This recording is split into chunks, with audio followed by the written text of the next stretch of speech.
Welcome to your Advent Christmas ghost story number 5. It's called The Spirit of the Overcooked Turkey. And this particular ghost story is about revenge. Petty, smoky, gravy-scented revenge. If you ask anyone on Maple Crescent which house has the nicest Christmas decorations, they'll all point to number 14. If you ask them which house has the strangest Christmas,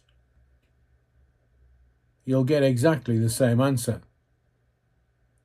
Because number 14 is the only house on the street whose oven is haunted. Not by a Victorian lady, not by a vengeful butler, not even by a lost child. No, this haunting belongs to a burnt turkey, or rather, the spirit of the person responsible. The person responsible for the most catastrophic Christmas dinner in living memory. Back in 1978, Maple Crescent held a famous neighbourhood Christmas contest. Best lights, best tree, best table, and the most coveted title, Best Christmas Dinner. The judge that year was an elderly food critic named Mrs. Hargreaves, a woman so harsh she once wrote, "The roast potatoes were as emotional as wallpaper." Into this culinary battlefield stepped one man, Graham Urquhart, amateur chef, proud traditionalist, and serial overboiler of vegetables. He attempted the impossible. A turkey large enough to feed 22 people, stuffed with sage, onions, and most ambitiously, his pride. It burnt violently. Neighbours claimed they saw smoke before he opened the oven. One said the turkey, and I quote, looked like something dug up by archaeologists. Another swore she heard the turkey itself whisper, "Oh, please put me out of my misery." When Mrs. Hargreaves arrived, she wrote 2 words on her score sheet. Utter tragedy. The shame broke poor Graham. Some said he never recovered. Others said he vowed, "Never again shall a turkey be destroyed on my watch." He died years later, but Maple Crescent believes he never left the kitchen. So fast forward to today. Adam and Kaylee Johnson move into number 14, a house that looks entirely normal until December rolls in. The first sign? The oven door closing on its own. Not forcefully, just a polite, passive-aggressive click. As if saying, "Do that properly." Kaylee thought it was the hinge. The second sign? Messages written on the steamed oven glass. Tiny phrases like, "Lower the temperature," "Add stock," "Moisture equals love." Then the third sign, and the point at which Adam began to fear the kitchen.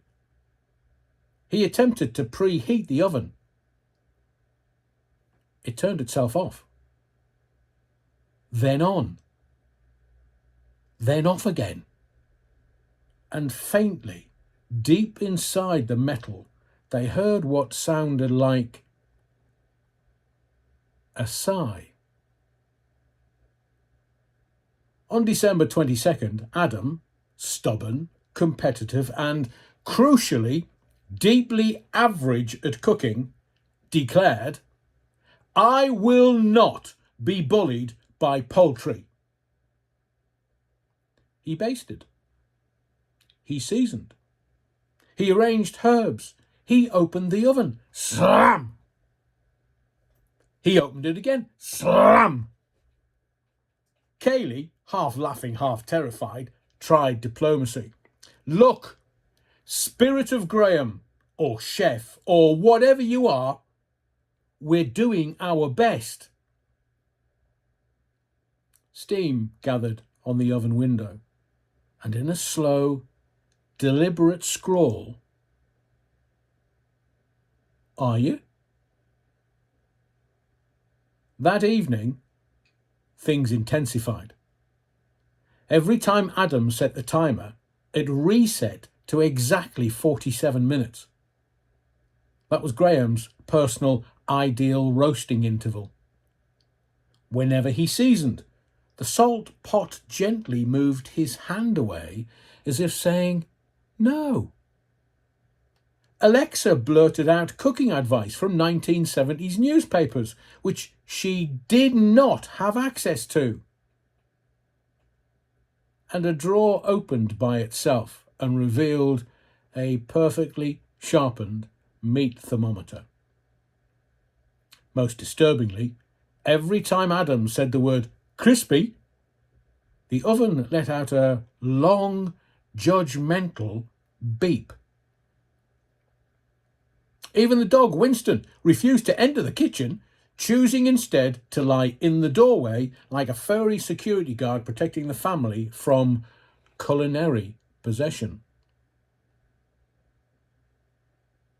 So, Christmas Eve arrives. The turkey is ready to go in. Adam lifts it. The oven swings shut. He opens it again. It shuts again. They stare at each other.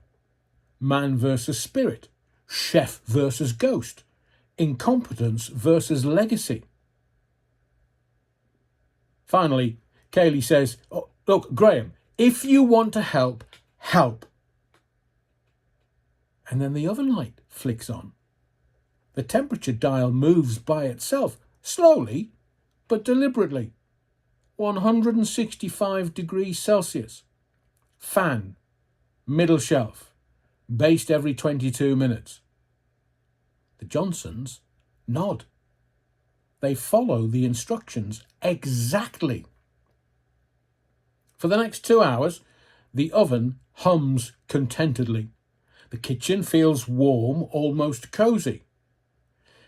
There's no slams, no beeps, no supernatural sulking. It becomes a kind of partnership, a cross-generational, cross-dimensional cooking class. When the timer dings, exactly on its own, Adam opens the oven. The turkey looks perfect, golden, glossy, moist, triumphant. Kaylee whispers, "Is that steam or is he crying?" Obviously, Christmas dinner is a success. The Johnsons toast Graham. Even Winston gets a slice. That night, as they clean up, the oven light flicks one final time. A message appears on the glass, written in perfect handwriting. "Redeemed." And beneath it, "Merry Christmas." The oven hasn't haunted them since, but every single December, the kitchen grows warm again, and if you listen very closely, you can hear a soft, contented sigh of approval when the turkey goes in.